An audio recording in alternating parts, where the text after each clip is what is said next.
Monsieur le Monsieur,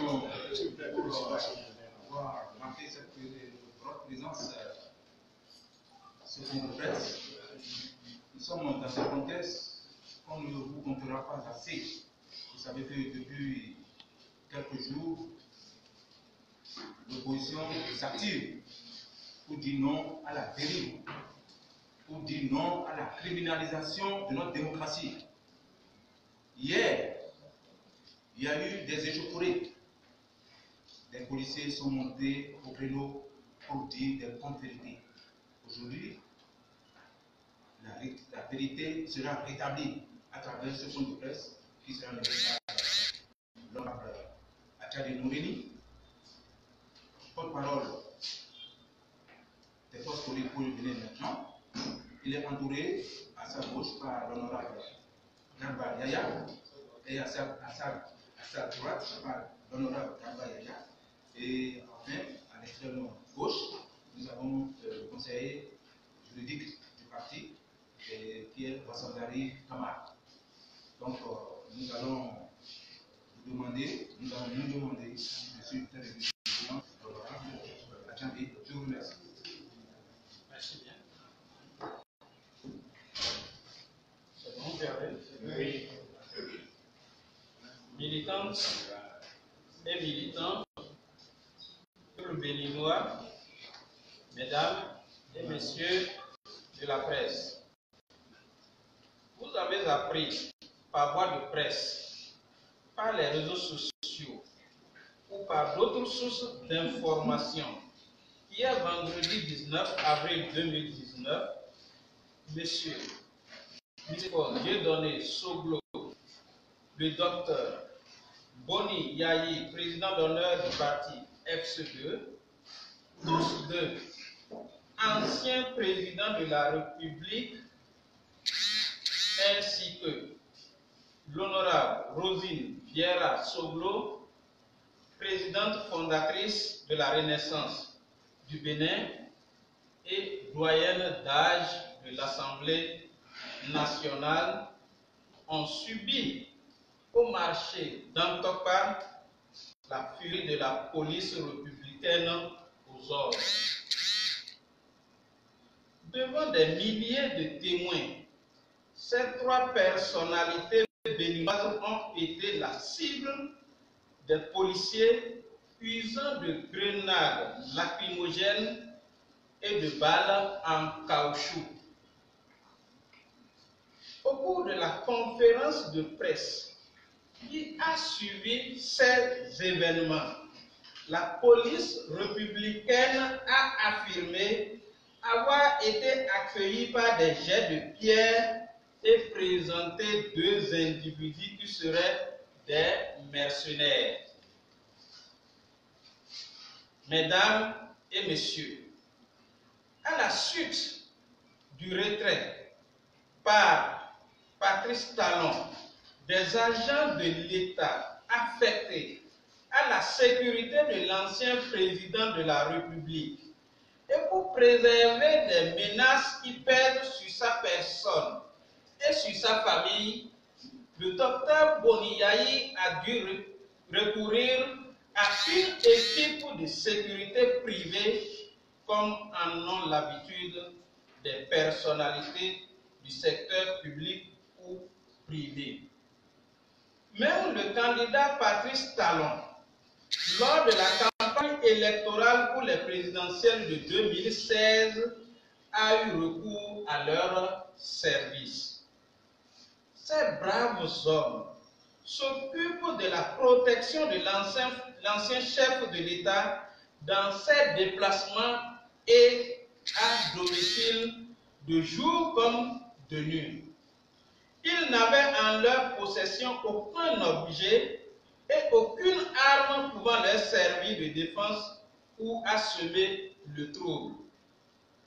Alors que les forces de l'ordre tiraient sur la foule à balles blanches et lançaient des gaz lacrymogènes, l'équipe de sécurité du docteur Boni Yayi, à main nue, protégeait les trois personnalités jusqu'à leurs véhicules respectifs. C'est en retournant dans leur propre voiture que deux d'entre eux ont été molestés puis enlevés par la police républicaine. Ce sont ces deux éléments que la police présente comme des mercenaires recrutés pour semer des troubles dans le pays. Ces deux victimes de la barbarie sont des Béninois. Ils vivent au Bénin, leur famille aussi. Personne n'est allé dans un autre pays les recruter. Comment comprendre que du jour au lendemain, ils deviennent des mercenaires parce qu'au service de Boni Yayi? Les traiter de mercenaires serait faire preuve de malhonnêteté, de fumisterie et de fuite en avant. De notoriété publique, il est clair dans la tête de tout Béninois que ceux qui vont chercher des mercenaires pour combattre les Béninois sont ailleurs et sont connus de tous. En ce qui concerne les jets de pierre, c'est encore un mensonge grotesque.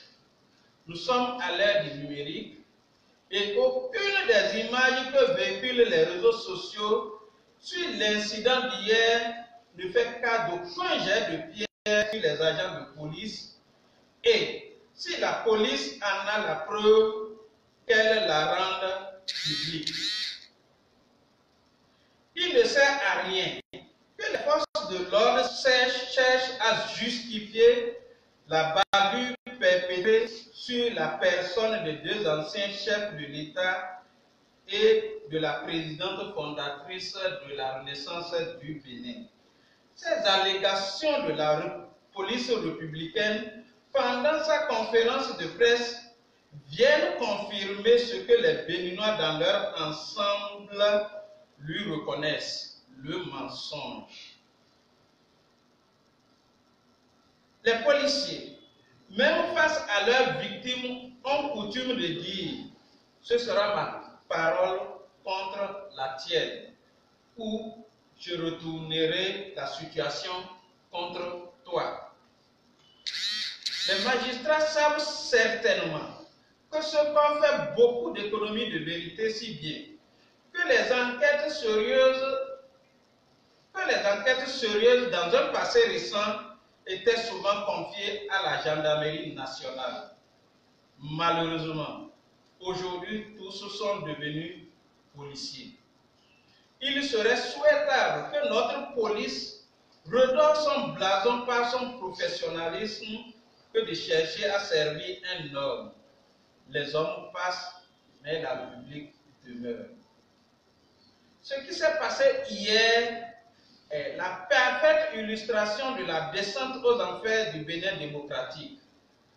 Dans un état de droit, on ne saurait interdire à l'opposition dans son entièreté de se regrouper, de faire des activités politiques. Pendant ce temps, les deux partis du chef de l'État occupent royalement le terrain pour diverses activités politiques faites de meetings, de regroupements non autorisés, de caravanes motorisées et que sais-je encore. Rappelez-vous que ces formations politiques du chef de l'État affichaient déjà leur logo partout, faisaient des sorties pour regroupements politiques sans être légalement constitués. Sommes-nous dans la jungle où seule la loi du plus fort est toujours la meilleure? Le Bénin était un pays de paix avant l'arrivée au pouvoir de Patrice Talon. Les Béninoises et Béninois sont habitués à cette paix et ils désirent continuer par demeurer dans la paix. Ce n'est pas pour autant qu'il faut leur imposer une dictature où leur côté leur doit de désigner par eux-mêmes leurs représentants. le Bénin va de mal en pire. Vous n'êtes pas sans savoir qu'il y a un plan ourdi de destruction du parti FCBE. À ce jour, 4 de ses premiers responsables vivent soit en exil, soit dans la clandestinité. Notre président d'honneur est quant à lui quasi quotidiennement persécuté, parfois même humilié. Le parti FCBE condamne les exactions sur les personnalités de notre pays, sur les 2 anciens chefs de l'État et l'honorable Rosine Vieira Soglo. Le parti FCBE dénonce la décapitation des partis de l'opposition et invite le peuple à la résistance afin que la dictature ne s'érige pas en mode de gouvernance dans notre pays. Enfin, le parti FCBE réaffirme son engagement à œuvrer par tous les moyens légaux à la réinstauration de la démocratie dans notre pays. C'est la raison pour laquelle le parti continue de clamer haut et fort qu'il ne saurait avoir d'élections législatives le 28 avril 2019 sans les partis d'opposition. Vive le parti FCBE, vive les partis de l'opposition, vive la démocratie, vive le Bénin, vive le Bénin.